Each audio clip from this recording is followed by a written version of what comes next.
Welcome to the Creative REI podcast, your go-to hub for all things real estate, business, life, travel, etc. I'm your host, Dante, joined by my co-host, Ed, both real estate professionals on a mission to connect and educate. This podcast is sponsored by PropStream, the most trusted provider of comprehensive real estate data nationwide. What's poppin', everybody? It's your boy Dante with the Creative REI, and where our goal is to educate and connect. And today's guest is here to teach you something. Have you ever wondered what it takes to get a home ready for a short-term rental, mid-term rental, the cost involved, the process? Well, today's guest is going to teach us all about that. They are a real estate investor with 3 properties in North County, one of which is in good old Oceanside, California. Also owner of West 11 Interior Design, Miss Leanne Parker. Thank you. I'm happy to be here. Crowd's going wild. Man, didn't realize you were going to be such a big hit. Didn't realize. All right. So, guys, for the viewers, Leanne, for the viewers, okay, how long have you been in real estate investment for? So I started out in 2008, probably one of the worst years to The purchase. crash. That was the crash. During the crash. So Wow. I had to go to a lot of lenders. I had to write letters. I just did not take no for an answer. And I finally found a lender who would get me a place. So you got turned down by multiple lenders before they approved you? Absolutely. At what point did you buy your second house? So that guy that invited me out ended up becoming my husband. And so together we purchased a 2-family in Portland, Maine. Okay. We house hacked, so we lived in the upstairs. Okay. We renovated it mildly, just enough to, make it better. Nothing crazy. We had a baby, so we weren't looking to get anything. Okay. Anything much. And So house hacked in Maine. Yeah. Massachusetts to Maine. Then what? So we hung on to that, and then we were in there for a year, moved back here to San Diego. So we moved to Carlsbad specifically. Moving to Carlsbad's like moving up in life where I come from. Well, at the time, it was the least expensive place to rent to be close to the beach. What year was this? That was 2018. 2018, yeah. Prices have gone up since then. A little bit. Carlsbad's probably one of the most expensive places to live now by the beach. Yeah, it's a little scary. People know better. Okay, so Massachusetts, Maine, Carlsbad. Correct. In that order. Generally, yes. Okay. At what point? Okay, so first deal in Massachusetts. So you've been a homeowner before you moved here, and then you bought your house in Carlsbad, correct? So we've been renting. In Carlsbad. So here's what we do. We purchase places that we maybe can't afford to live in ourselves, or they're too small for us to live in, but we let somebody else pay the mortgage. Oh, okay, by renting it out, house hacking. Well, we got into short-term rentals out here because it made more sense. Okay, so that pays the mortgage, and then whatever times you want to cut off, as long as the mortgage is paid, you can stay at the house. If we want, yeah, but I don't elect to do that, to be honest. Yeah. Do you just have your own place that you rent out now, or do you pay a mortgage for that as well? I just rent where I live right now. Okay. But you have multiple properties that are just cash flowing, and that's kind of like paying your rent anyways. Yes. On top of that. Wow. You guys hear that? If you haven't got a golden nugget from that and you've been thinking about buying a house or figuring out how to get into real estate, she owns out of state and lives in Carlsbad. You know what's crazy? I met a lot of people here. They don't have residency here, or they don't own property here, but they rent here and own in other states, which essentially changes your residency in a way, which then makes taxes kind of slightly cheaper. Question mark? Oh, well, we're pretty honest about where we're residing, so. I'm not saying that like you're lying about it. I'm just saying that We're specific about living here. Okay, so you do reside here. Residency is here. Correct. But I've heard other people. Okay. I'm sure. All right. It's not something we'd recommend, but people do it. Okay, so real estate investors since 2008. What would you say Airbnb pre-COVID versus post-COVID? So I actually got into Airbnb at the tail end of COVID. So right before all of the revenge travel started happening. So I went through all that. And then stuck with it, and we expanded, and we've experienced the change in it a bit. And it is more competitive, right? Right. It has to be. When you say competitive, break that down. So, you know, you have seconds or if not fractions of a second to obtain someone's attention on a platform such as Airbnb, VRBO, Booking.com. And so for me, it all comes down to the design aspect, you know, your professional photography. How does your listing show? Professional photography is big. Yeah, I mean, I've noticed a difference on my rentals. Absolutely. It's not a place that you want to cut corners at all. And again, I am biased because I am a designer, but I definitely believe in professional design as well. Right. Because it's not just aesthetics, it's about the experience as well, and making sure that your whole place is full of exactly what people need to have the best experience possible. Okay. So aesthetics and design. You own a design company. Tell us about that. So I've been in residential design since 2017, and I have since worked with clients in 9 different states, about to be 10 because I had a returning client let me know that she moved to Arizona, so they may be flying me out there to be continued. Very exciting. Ooh, so traveling designer. Exactly. So You guys hear that? If you guys need design anywhere in the United States, hit up Leanne Parker. Yeah, so I've been working with homeowners, a lot of transplants, because I can relate to that, right? When you're moving to a new place and you don't know anyone, maybe you're starting a new job, you really want home to be the most comfortable that it can be and really work the best for you, because you're going to take that positivity that your space lends to you into every other aspect of your life. So I really believe in design in that way. Okay. Do you have a certain theme or inspiration for your themes? That's a great question. So I can be very agile with style. However, I have been pigeonholed into certain styles, being modern coastal is super popular out here. And modern coastal, I like that. Yeah, and so it's the coastal vibe, but you see a lot of the clean lines and black and white incorporated. How dirty does the white get, though? I feel like it gets super dirty. It's a great question. So when we're working with rentals, white is great because you can bleach it. So don't shy away from it necessarily. Okay, so there's the solution to that. Would you consider yourself a guru? I don't know. You know what I would specifically say no, because I am of the belief that we are constantly learning and expanding. Do you know what I mean by guru? So we live in a society these days where the power of the internet makes it so much easier to be like, hey, look how I made millions of dollars doing this, and click the link below to buy my course or my mentorship. Would you ever roll out something like that or do anything like that? Or I would definitely entertain doing something like that. Okay. So where can they reach you at if they want to do interior design or because you do Superhost too, right? Or you do hosting? I do hosting, yes. And it is not, I'm not sharing a space with folks. It's a full home for people to use on their own privately. And so my website for interior design is west11lane.com. 11 is spelled out. So you got to spell it out. And then they can find you at West11 on Instagram? West11 Lane on Instagram, West11 Lane on YouTube. Ooh. And you got some followers TikTok. on YouTube too. Also TikTok. Yeah. So you already kind of got a following. Oh, look, there's me down there following as well.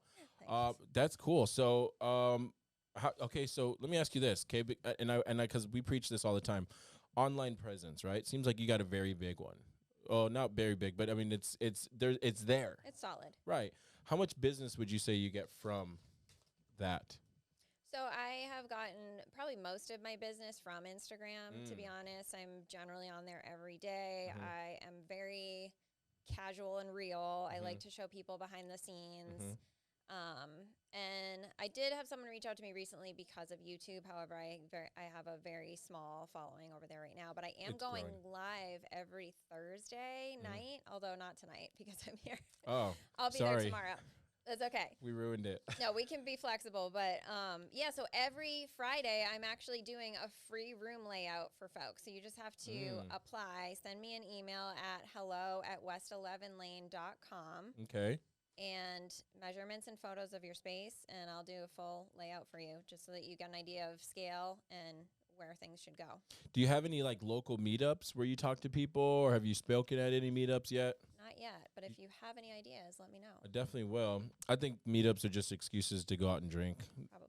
Most of the time, people are like not even talking deals; they're just drinking, and then we are actually getting deals done from them. But like, I just see a lot of people; they're just getting pretty wasted.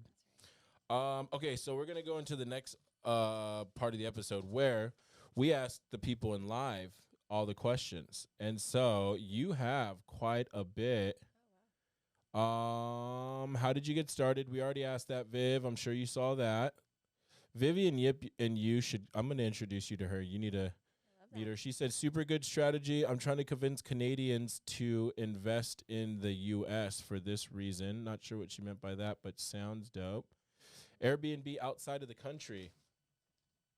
Not yet. Not yet. Have you considered it? Oh, to work with someone? I mean, have you considered just investing outside of the country for Airbnb? Personally, no, I haven't. Well, for a second, but not seriously. You never really put thought into it, it sounds like. I haven't spent enough time out of the country even myself. Never mind. So you should probably do that investing. first. I should. I feel. We have some friends we're working with in our community. In Argentina, we have a couple in. We have some in Brazil, and we've been learning a lot about like their cost of living out there. It's like we have a friend, Sophie. Shout out Sophia. She is 23-year-old girl, lives in a 1-bedroom apartment, and her balcony's facing the beach. Like literally, you go out on the balcony and you're facing $350 a month. Oh my heavens, that's going back in time quite a bit. That's today though. Right, So I believe you. We're like, man, maybe we should reconsider. I know people there in Brazil, actually. Brazil, okay. So I mean, it's not too far. It's right next to it. Oh, you're saying Argentina. Argentina, Brazil. I mean, Colombia. Doesn't matter. So we got a friend in El Salvador. He knows quite a bit of people there as well. Like, he's wanting to do a whole brokerage out there. So we've been looking internationally. Because, I mean, think about it. You have 300 million people in the United States. You have 8 billion people in the world. How many more people are we missing out on? It just makes sense. You're right. So, your thoughts. Weirdest interaction with a real estate client. Oh. Do you Like mean one of my tenants? anybody? What's the weirdest interaction you've had with a client in real estate? Take your time. Well, I haven't had any weird circumstances with my design clients, so we'll rule that out Okay. from the get-go. But let's rewind back to 4th of July, 2020, 2021, 2022, something like that. Mm-hmm. People deliberately left the refrigerator open for days so that it would, Like leak? you know what I'm talking about. Yeah. And can I tell you, it was supposedly their wedding. So you have to imagine, like, I was new. So I'm like messaging them, hey, I just want to let you know the landscapers are about to come tomorrow. But if this is going to interrupt your stay, let me know and I'll reschedule them. Mm-hmm. Didn't hear anything. Next day was, congratulations on your wedding. It's a beautiful day. I hope it goes well. Mm-hmm. Didn't hear anything. Next day, showed up with like this gift basket with champagne and chocolates and other things. Like, didn't hear anything again. The next day, I finally got a phone call from the husband saying, the fridge has been broken for 4 days. And like, basically like, it's They haven't heard anything from you? I was like, are you actually kidding me? Because I called you from here to let you know, hey, I left you a gift basket. There's chocolate on the front proof? step and it might melt. Do you have proof? Proof. I mean, I have a photo of the basket and the date. I would send a text message with screenshots with the dates.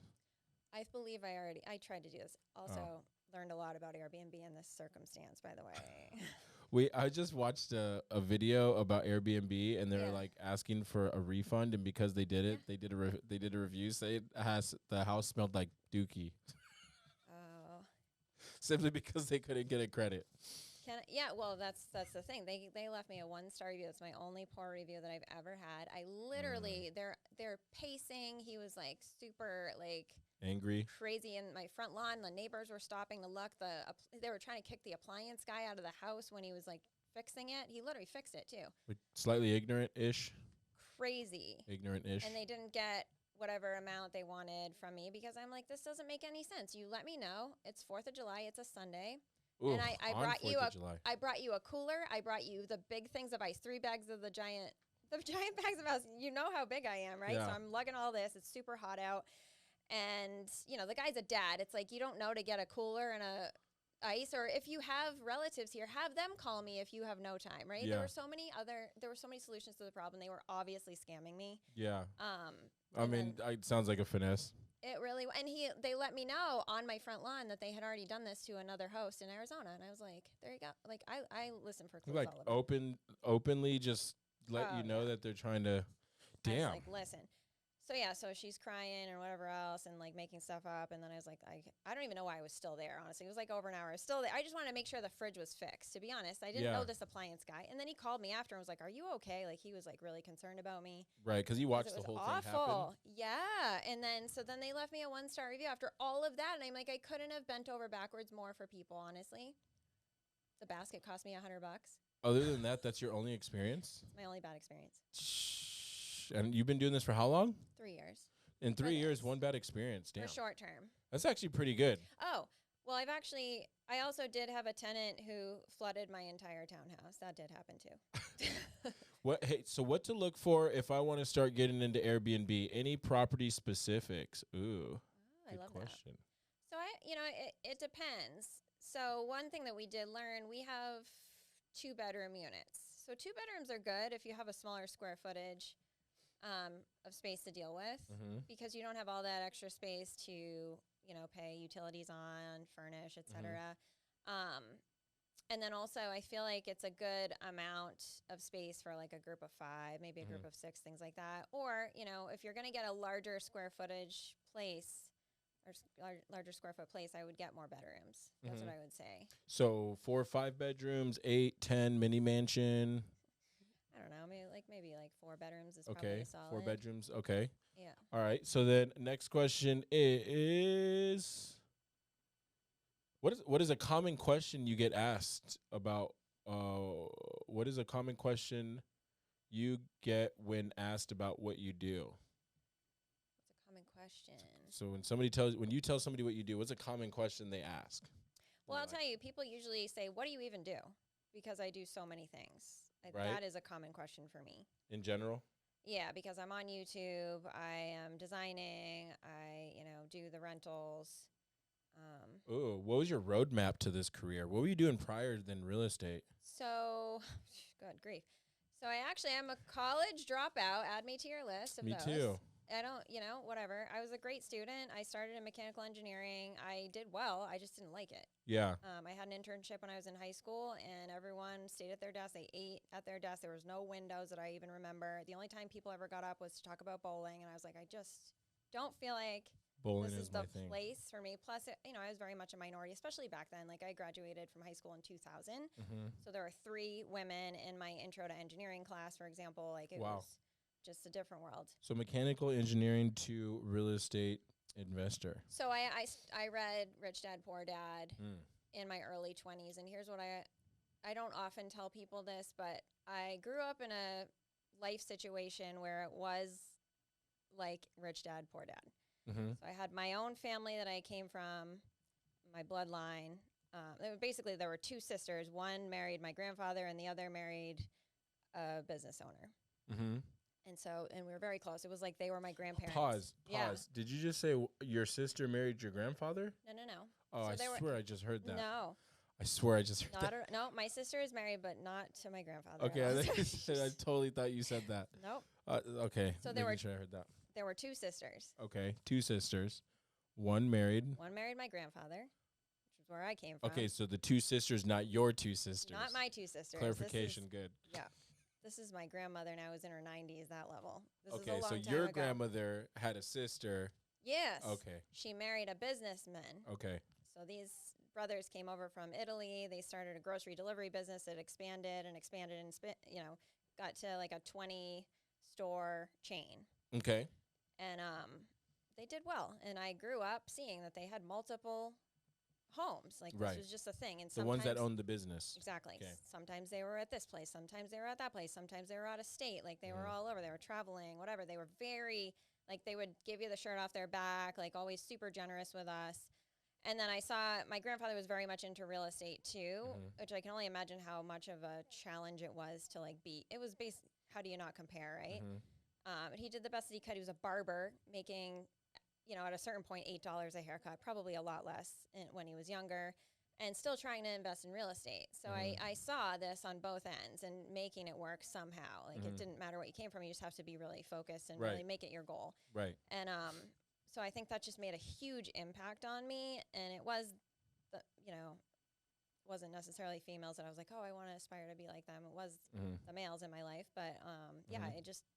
it was just very impactful for me as a kid. And so I started getting into it early 20s. Did you say you kind of had like you read Rich Dad Poor Dad and you're like, oh my God, this is me? I was like, I get this. Like, Mhm. this is what I want to do. I don't Mhm. know what it is. I just have it in me, and I know I'm going to do this. Mm. But then I told you, I came from a really, like, my parents were very restrictive, Mhm. like, instilled fear You're in like us. sheltered, So very. right? Where I was like doing stupid shit You're back in up. the day. Yeah, stupid shit. Mm-hmm. Probably like that family that was giving you a hard time. Oh, Probably no. people. I probably know them. Well, one Probably. is from Oceanside. I told you this. No, think, I when don't we say first that. met. We don't claim them. Well, that was true. We don't claim them. Just let's see. All right. So when's the 5K mentorship coming out? Oh, the one that we talked about earlier, the guru situation? Mm-hmm. I don't know yet. We should talk about this and do it together. Ed made me do that. Favorite real estate book? Ooh. Well, I do think, like, everyone says Rich Dad, Poor Dad, because I think it really You know he didn't launched really me. write that. You know that's not really about It's his not life. real. Yeah. Yeah. It's a I know. facade. Well, I lived it, though. When I found that out, it was like Santa Claus. I was devastated. Oh, it's a book. Yeah, but it's like a fictional book that like I know. created. It's false hope. It's like thinking, your whole time about Santa Claus, and then he's not real anymore. No, I'm kidding. It didn't affect me in any way. Oh, good. Okay. Yeah. I'm like, the message was still there, right? It was. Is life. To be honest though, like Yeah. a life-changing book for me was Think and Grow Rich by Napoleon Oh, yeah, I read Hill. that recently. That's a great one. When I started writing my goals down, and they say to write it down in a place where you can see it Okay. all the Yes. time. Yes. And so, where do you see stuff every day? The mirror when you get ready in the morning. So you get a dry erase marker and you put it, and still till this day, it's just crossing stuff off now. It's crazy because in the mirror, yeah. So Oh, I love So it. recommendation: Love it. put your goals in the mirror. Ooh, off topic. What are your favorite 3 top movies of all time? Oh, you're not going to like this. I don't know who's asking that question. It's Ed. What? Ed, Oh, Ed, hi. say hi, Ed. Is he saying hi? Probably. Okay. I have to say, Sound of Music, Grease, and Sister Act, which is so lame. But you know what? I am like so driven by art and music. Like, Yeah. it's just was all about the musicals for me. And I And don't watch movies very I'm much gonna be anymore. honest. I only Yeah. know Grease and Sister Act. I don't. What was the first one? The Sound of Music. That's such a classic. And you know what? One of my clients, she grew up with the guy that wrote the music for that. With Julie I Andrews? watch a lot of movies. And I never heard of it. Wow. Sister Act. I watched Sister Act growing up. That's actually not a bad movie. I loved it. Yeah. Grease, a little bit older. Yeah. But okay, so with that, so wrapping it up. Okay, what would you like to tell your audience? Anything you want to plug in? What would you like to say? Let's go ahead and end off with, hey, shout you out. Hey, follow me again here, etc. Yeah, I mean, well, first of all, I would just say, like, everyone's afraid of things. So if you're afraid, just realize, okay, I'm afraid. Mm-hmm. That's normal. Everyone feels this. And just keep going. Mm-hmm. Like, I would just say, just push through that feeling and get used to being uncomfortable until it kind of just dissolves away, because it does. Comfortable with being uncomfortable. Yeah. Okay. There's going to be a lot of people in your life when you're starting out, things that most people don't do, that are going to give you all their negativity and all the reasons why it's not a good idea. You can listen to them and respect them, but I think it's really hard to take advice from people who haven't been through it themselves. Right. So surround yourself with people who have already accomplished what you're looking to do, and then that will rub off on you. Facts. You heard it from Miss Leanne Parker herself. You've heard it from Miss Leanne Parker herself. You've heard it It's from the Miss Leanne glasses. Parker herself from West 11 is it properties West design? 11 Lane. West 11 Lane from Yes. West 11 Lane, west11lane.com, West 11 on Instagram. If you need any design, if you need somebody to help you host, or if you just need somebody to walk you through your first Airbnb process, from buying all the furniture, all the knickknacks, the setting you up on Airbnb, reach out to her on Instagram. I forgot, we didn't talk about how long this has to take to get it all set up. How long does it have to take? Well, here's what I always tell people is a lot of designers will take several months to multiple years to get a design completed. Why? Is it a money thing? Well, you know what I think it is? A lot of designers are true artists, and they like to get custom pieces, and they like to get just the right thing, and they are willing to wait as long as it takes, right? There are those clients. Right. For short-term rentals, we don't have that kind of time. Right. So some of these places, Facts. right? So under 2 months, you can get a place completed, just to let people know. In under 2 months? Correct. So when we just did the Garfield property, the biggest issue was furniture being back ordered. Yeah. That's very common for my industry, especially during COVID, which I experienced a lot. You just pivot and you find something that you can Was it like that pre-COVID too? No. So it's a COVID thing. Yeah. It's when they had all those rigs just sitting out there on the water, delaying all the stuff from coming in. It's that, and then also everyone was sitting around like, oh, I'm staring at this place, and I don't actually like how it functions for me. I don't like how it looks, so let's work on our house. So everyone at the same time is ordering stuff, Yeah. and then they can't even get the stuff to come in from exports. Wow. Yeah, they had to shut down operations too, imagine, with people getting sick, so it was a lot. That's insane. Well, guys, you've heard it from Leanne Parker. If you guys enjoyed, make sure you like, subscribe, go to her YouTube, like and subscribe as well, and we are out. Thank you for watching.